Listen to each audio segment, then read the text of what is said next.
네, 안녕하세요. 레인입니다.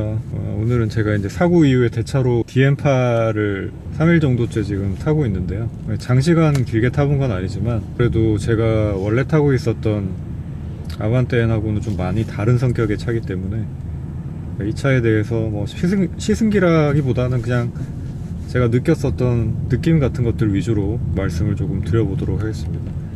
지금 이제 마트 가려고 나왔고요. 이제 주유를 좀 해야 되는 상황이라서 주유소에서 딱 필요한 양만큼만 한 2만원 정도를 주유할 생각인데요. 주유를 하고 그 다음에 마트로 이동을 하면서 계속 한번 말씀을 드려보도록 하겠습니다. 지금 이제 이 차 같은 경우에는 이걸 뭐라 그러죠? ISG라 그러나? 아이들링 스탑앤고, 이게 지금 탑재가 돼 있어 가지고 멈추면은, 그러니까 디폴트 상태가 지금 이게 온 상태인 것 같아요. 그러니까 시동 걸면은 이제 이 기능이 항상 작동을 한 상태고, 별도로 원하지 않으면 꺼져야 되는 이제 그런 상태인 것 같아요. 근데 이제 이 동작 자체가 그렇게 막 썩 매끄럽다라고 저는 느껴지지가 않아서 이거는 좀 끄고 다니고 있습니다. 그러니까 시내 주행, 뭐 정체 상황에서 시내 주행을 좀 많이 할 때는 뭐 연비에 소폭 도움이 될지는 모르겠는데, 일단 멈췄다가 이렇게 움직여야 되는 그 상황에서 시동이 켜지고 꺼지고 하는 그 과정 자체가 이렇게 막 매끄럽게 되지 않다 보니까 좀 썩 유쾌한 느낌이 들지는 않더라고요. 그래서 요거는 일단 끄도록 하고요. 그 다음에 이제 오토홀드 모드 같은 경우에도 이제 처음에는 이 기능이 켜져 있었어요. 켜져 있어가지고 제가 이제 차를 바로 움직이려고 하는데 거기가 이제 약간 살짝 경사로였거든요. 제가 후진을 해서 이제 차를 빼야 되는 상황이었는데, 그래서 이제 차를 빼려고 하는데 이제 악셀을 이렇게 밟아도 차가 안 나가는 거죠. 경사로니까 아마 오토홀드가 작동을 해서 잡고 있었던 것 같은 느낌인데, 그래서 처음에 이게 뭐지? 왜 이렇게 차가 어디 꼭 사이드 브레이크 당겨놓은 것 마냥 이렇게 안 움직이는 겁니다. 그래서 이제 뭔가 했었는데 이제 오토홀드 모드가 작동을 하고 있는 상태였고요. 네, 그래서 주유를 했고요. 대략 한 12리터 정도가 들어가네요. 2만원 주유를 하니까. 지금 가격이 아까 얼마였더라? 1,700원 정도 했었던 것 같아요, 가격은. 제가 차를 이제 인수를 받았을 때 이게 기름 게이지가 2칸 정도가 차 있었거든요. 살짝 이제 2칸 밑으로 내려갔었는데, 지금 주유를 하고 나니까 지금 3칸 조금 넘게 이제 올라와 있습니다. 그러니까 뭐 수리가 언제 끝날지 모르겠는데, 아마 지금 예상으로는 내일 차가 출고가 될 수도 있을 것 같아요. 그래서 이제 내일 출고하는 기준으로 볼 때는 뭐 충분한 양인 것 같고, 이제 또 제가 일산으로 갈 거니까 일산까지 왕복을 하면 한 3칸 조금 아래쪽으로 떨어지지 않을까 싶기도 합니다. 뭐 이 차에 대한 느낌을 딱 한마디로 말씀을 드리자면, 그냥 우리가 일반적으로 타는 택시 있죠, 택시. 딱 그 택시 느낌이라고 생각을 하시면 될 것 같아요. 제가 운전을 하면서 이거는 딱 택시인데, 뒷좌석 느낌은 어떨지는 모르겠지만 이제 운전을 하는 상황에서도 이 느껴지는 감각이 딱 거의 뭐 택시의 그것과 같기 때문에 아마 뒷좌석 감각도 크게 다르지 않을 거라고 생각을 합니다. 자, 우선 승차감 부분이 아반떼 N하고는 차이가 많이 나는데, 초기에 이제 요철에 반응을 하는 이 부분에 있어가지고 아무래도 아반떼 N 같은 경우에는 스포츠 드라이빙에 좀 더 이제 집중한 모델이다 보니까 스프링의 강도라든지 아니면은 댐퍼의 광세력이라든가 이제 그런 부분들이 좀 아무래도 단단한 편이고, 그건 뭐 제가 벨로스 N을 타봤을 때도 느꼈었던 부분이고, 이제 일반 국산차들 세단에 비해서는 당연히 좀 많이 단단한 편이라고 느껴지고, 그에 비해서 이 소나타 같은 경우에는 아까도 말씀드렸다시피 딱 여러분이 생각하시고 느끼는 그 택시의 감각과 동일합니다. 근데 이제 그 부분이 저는 뭐 댐퍼라던가 뭐 스프링의 강성에 의한 차이가 아주 극적으로 작용을 한 거라기보다는 이 타이어의 탓이 좀 큰 것 같아요. 이게 지금 17인치 타이어가 장착이 되어 있는데 그 편평비가 55R이거든요. 그러니까 지금 제가 18인치 아반떼 N에 장착되어 있는 타이어의 편평비가 40R이니까 두께 차이가 꽤 많이 나는 거죠. 그런 부분의 차이도 있을 것이고, 그 다음에 이제 거기 장착되어 있는 타이어는 SR 포지 타이어고 아무래도 좀 단단하고 사이드월이나 이런 부분들이, 지금 여기 장착되어 있는 타이어 같은 경우에는 제가 아까 사진을 찍어 뒀는데 금호 솔루스의 TA 머식인가 뭐 그런 타이어였어요. 근데 뭐 렌터카에 장착되어 있는 타이어는 뭐 뻔하죠. 그 연비나 아니면은 승차감에 좀 집중된 타이어일 테니까 아무래도 그 스포츠 타이어들에 비해서는 사이드월의 강성도 좀 떨어질 것이며, 좋게 표현을 하자면은 좀 물렁물렁할 것이기 때문에 초기에 방지턱을 넘거나 뭐 요철을 만나거나 했을 때 느껴지는 그 충격이 그 날카로운 느낌으로 다가오는 게 아니고 많이 걸러져서 한층 이제 좀 부드러운 느낌으로 다가옵니다. 근데 이제 제가 그 어떤 이런 하체 감각이 뭐 댐퍼나 스프링의 강성에 의해서 극적으로 변한 것 같지 않다라고 말씀을 드리는 이유는, 최초의 반응은 이제 그렇게 느껴지는데요. 그 이후에 이제 어떤 얕은 포트홀 같은 걸 치고 지나갔을 때 수축했다가 다시 돌아오면서의 어떤 반응성이나 이런 걸 봤을 때는 그래도 이제 후 한번 충격이 온 다음에 이제 리바운드 될 때 어떤 반응은 이게 마냥 컴포트하다라고 느껴지지 않는 포인트들도 있거든요. 스트롱 양이 그렇게까지 크지는 않다. 그러니까 그 이전에 이제 비교를 해보자면, 이거는 이제 한 두세 대 전의 얘기일 수는 있겠는데 뭐 한 YF 소나타 정도랑 비교를 해볼까요? YF 정도랑 비교를 해보자면은 YF 같은 경우에는 좀 이 스트로크의 양 자체도 좀 큰 편이었고, 그 다음에 스프링 같은 경우에도 지금 타고 있는 DN8에 비해서는 그래도 조금 더 무른 세팅이었던 것 같아요. 그러니까 스프링을 이제 무른 걸 넣다 보니까, 강성이 약한 걸 넣다 보니까 댐퍼도 뭐 거기에 맞춰가지고 지금보다 아마 감쇄력이 조금 더 약하지 않았을까 싶거든요. 그래서 이제 그런 부분들이 조합이 돼서 이 타이어와 조합이 돼가지고 타이어가 어느 정도 이제 좀 충격, 초반의 충격 같은 부분들을 상쇄를 해주긴 하지만 그게 이제 마냥 출렁거리는 느낌으로 오지는 않는다라는 게, 한번 이렇게 범프가 들어온 다음에 그 뒤에 이제 댐퍼가 잡는 어떤 느낌이라든지 연속된 요철 같은 것들을 치고 지나갔을 때의 느낌이, 이게 그냥 스프링이나 이런 것들이 마냥 무르게만 세팅이 돼 있어 가지고 출렁출렁 하면서 가는 느낌은 아니라는 거죠. 이제 그런 부분에 좀 차이가 있다는 게 느꼈고, 뭐 코너링 같은 것들을 사실 논하기는 이 차 가지고는 조금 어려울 것 같은데, 빠른 스피드로 이제 코너링을 해보면 아마 처음으로 느껴질 부분은, 제가 생각하기에는 이 타이어가 이렇게 약간 옆으로, 아까 말씀드렸다시피 이제 편평비가 크기도 하고, 그 다음에 사이드월이 그렇게 단단한 타입의 타이어는 아닐 테니까 타이어가 먼저 이렇게 조금 옆으로 누우면서 차가 좀 정교하지 못한 움직임으로 움직여 줄 거라는 예상은 됩니다. 그리고 이제 이 차만의 문제일 수도 있는데, 아무래도 렌터카 같은 경우에 이제 많은 분들이 좀 험하게 타시는 경향들이 있잖아요. 그래서 그런 부분의 문제일 수도 있고, 아니면 이 뭐 DM8의 어떤 변속 로직이나 이런 부분들에 공통적으로 발생하는 문제인지는 제가 잘 모르겠지만, 그 감속을 하거나 이제 서행을 하면서 정차를 하게 되는 그 순간에 기어 변속을 좀 임의로 이렇게 떨어뜨리는 그 과정에서 이 로직이나 변속 충격이 좀 매끄럽게 느껴지진 않는 것 같아요. 그러니까 좀 어느 정도의 변속 충격이 느껴지는 편입니다. 이게 이제 특히 뭐 3단, 2단 이렇게 떨어질 때나 1단까지는 아마 안 떨어질 텐데 3단, 2단 떨어지거나 뭐 4단에서 그 이하 단소로 떨어질 때 그런 충격들이 약간 툭툭 이렇게 치는 충격들이 좀 느껴지는 편이고요. 제가 이제 DM8을 경험을 해본 게 지금 처음은 아니라서, 그때는 그런 것들을 물론 이제 짧게밖에 못 타봤기 때문에 잘 몰랐었는데,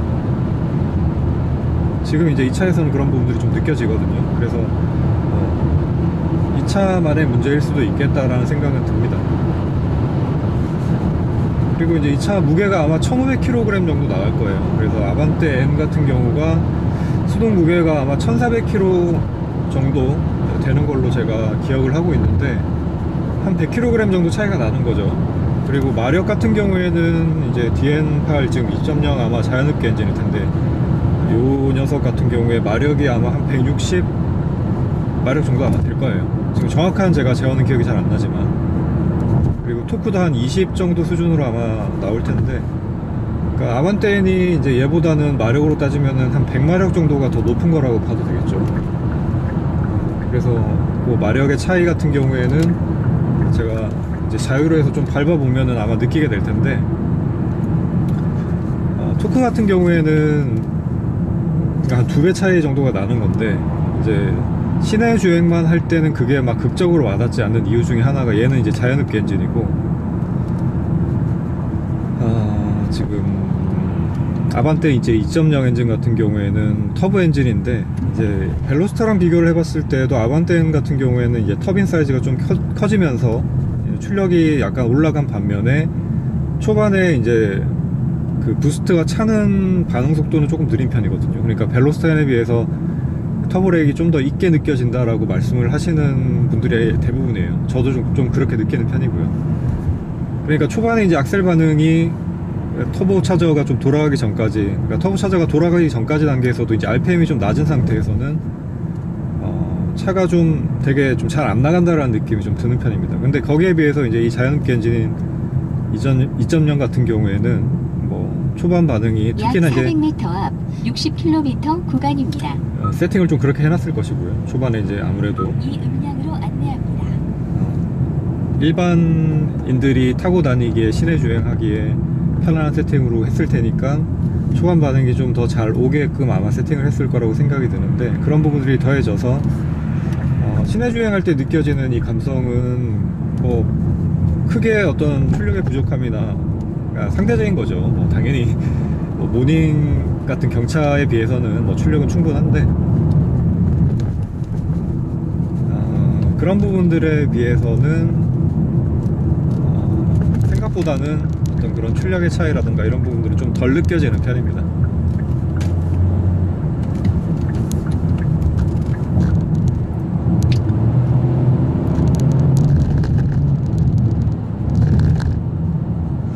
그리고 이 핸들이 너무 가벼워요.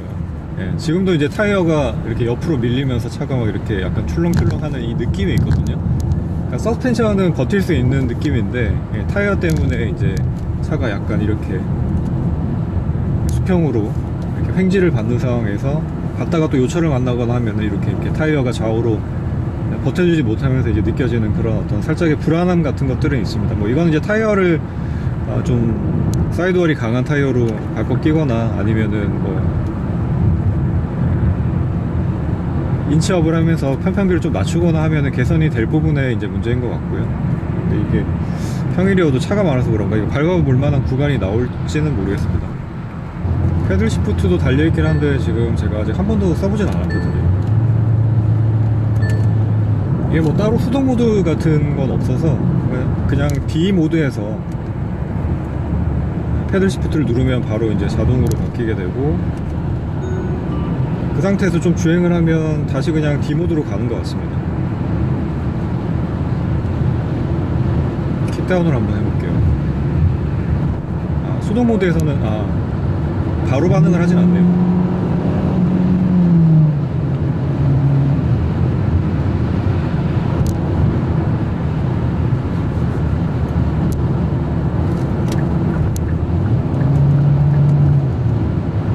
네, 미션의 반응은 뭐 그냥 여느 자동 변속기와 별 차이 없다라는 느낌이고요.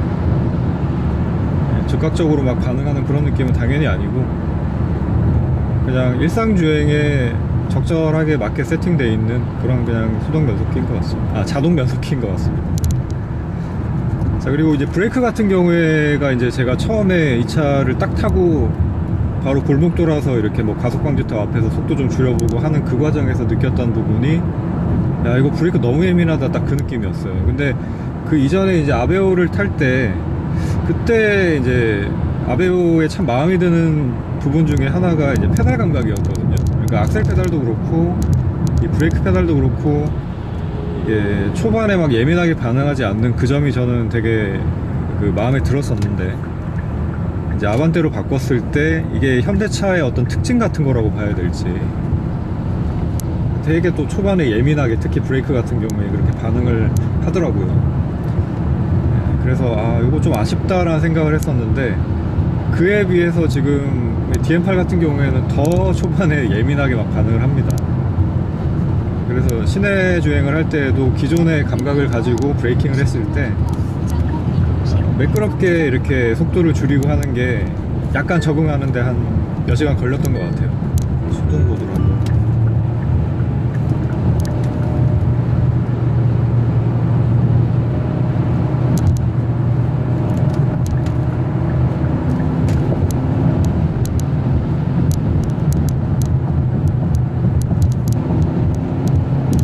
트락스를 할 때 이제 느껴지는 이 감각은 변속 속도는 느리고요. 프락셀을 하면서 이제 할 때 느껴지는 이 감각 같은 경우에는 그냥 체감상으로는 한 150마력 좀 안 될 것 같다라는 느낌이 좀 듭니다.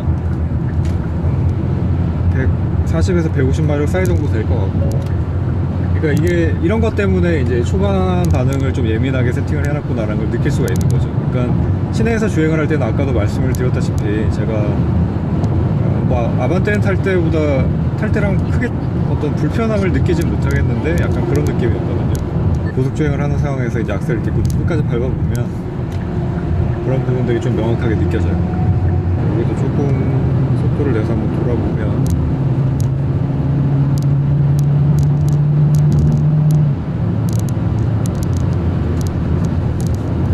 네, 생각보다 이게 기울어지는 롤이 그렇게 크진 않은 거 보면은 댐퍼는 나름 잘 버텨주는 것 같아요. 지금 속도가 느리진 않거든요.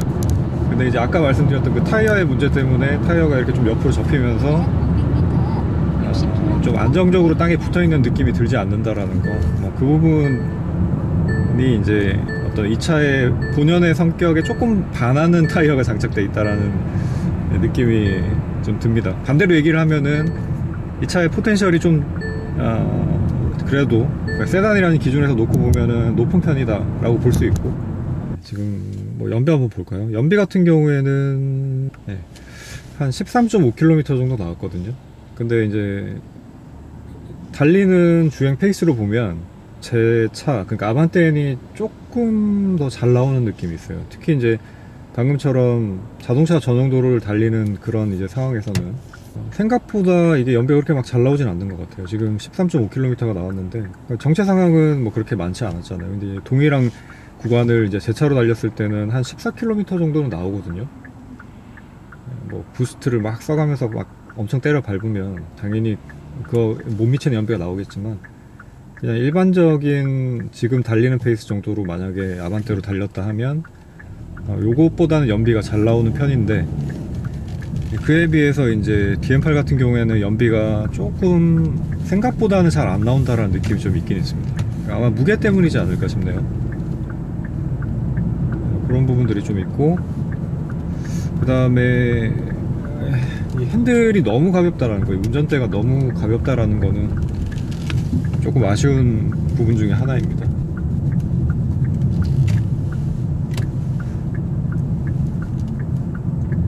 제가 이제 트레이더스에 왔는데 여기 들어가기 전에 주변을 조금 돌아보면서 여기 느낌을 좀 더 볼 생각입니다. 이 차가 어떤 느낌을 좀 줄지 궁금하기도 하고 해서.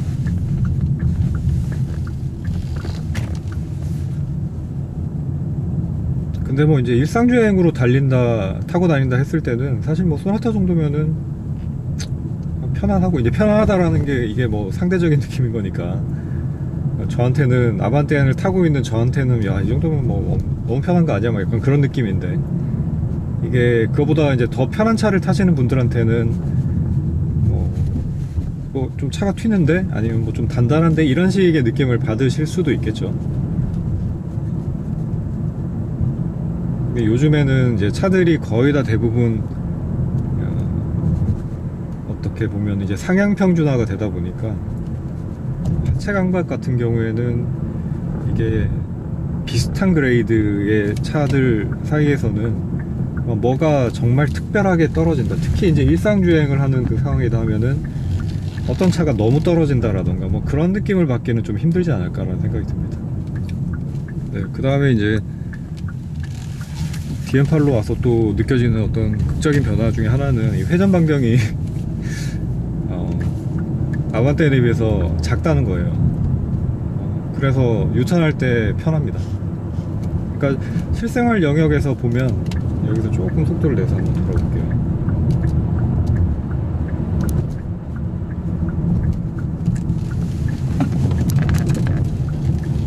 네, 이건 자세 제어 장치를 꺼야지 아마 느낄 수 있을 것 같은데.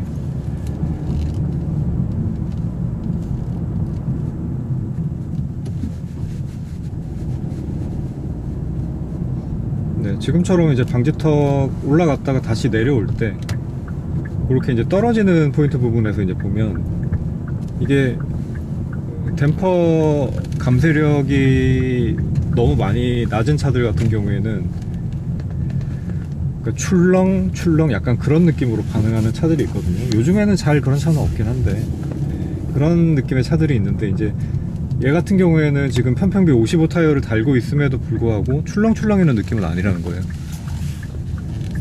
그게 이제 확실히 한 2000년대 초반의 현대차들하고는 좀 달라진 부분이다라는 생각이 듭니다. 그러니까 그런 부분들은 공통적으로 CN7 기본형에서도 이제 느껴지는 부분이었고, 그 다음에 뭐 그 이전 세대의 아반떼 AD 같은 경우에도 노멀 모델은 제가 길게는 못 타봐서 잘 모르겠지만, 아니다, 노멀 모델을 짧게밖에 못 타봐서 전체를 평가를 할 수는 없겠지만, 뭐 아반떼 스포츠 같은 경우에는 뭐 아무래도 조금 더 단단한 댐퍼 세팅이 돼 있었겠죠.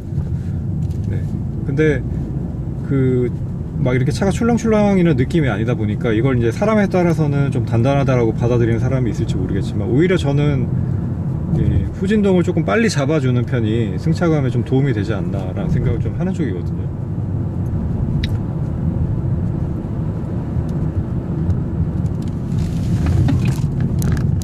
네, 언더스티어죠, 언더스티어. 지금 타이어가 못 버텨가지고 밀려나는 언더스티어입니다. 앞쪽에서 이제 스키드음이 나거든요.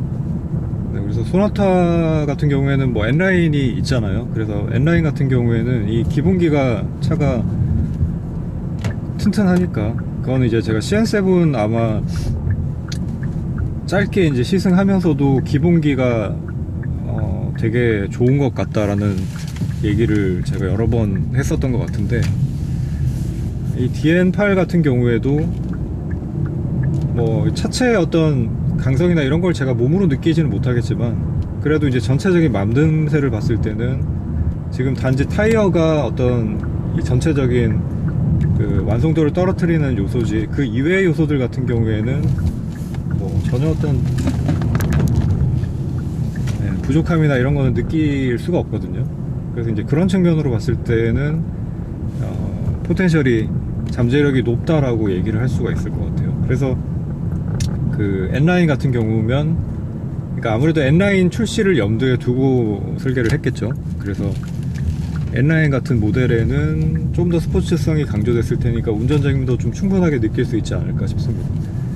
지금 이 차 같은 경우에 뭐 운전재미를 느끼기에는 뭐 마력으로도 그렇고, 지금 뭐 타이어도 그런데, 타이어 이제 그레이드가 올라가게 되면은 그 다음에는 이제 서스펜션이 좀 더 단단해져야지 거기에 또 걸맞는 느낌이 될 테니까, 뭐 스포츠 드라이빙을 하기에는 그래도 좀 아쉬운 측면이 기본 모델은 많을 텐데, 그래도 그럼에도 불구하고 이제 일상 영역에서 어느 정도 그래도 재미를 느낄 수 있을 정도의 밸런스는 좀 구축이 되어 있는 차라는 느낌은 들어요.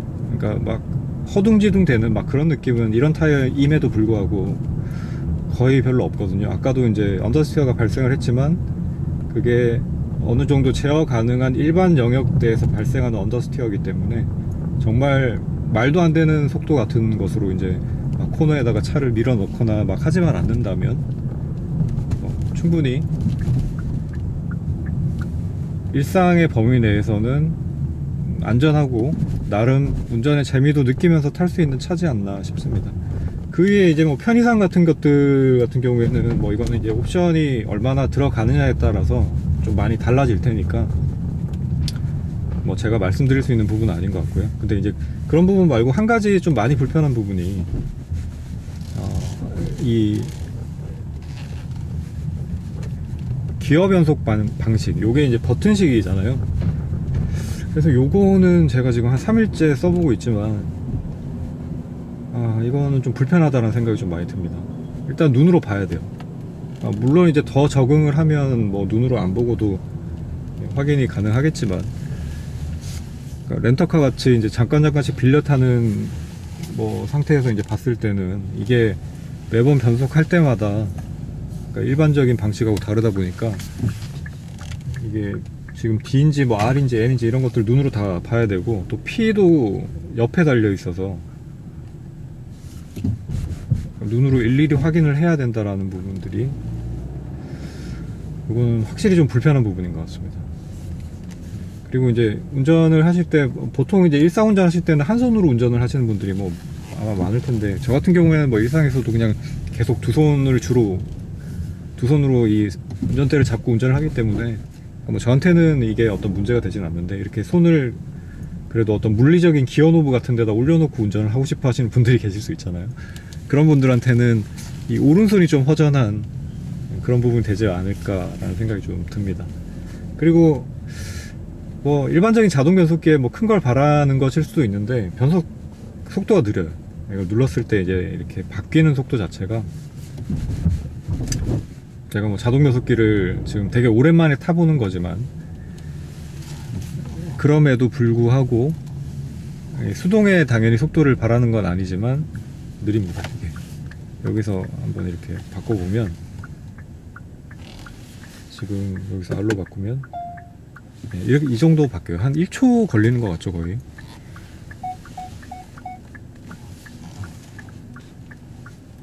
다시 한번 뒤로 바꾸면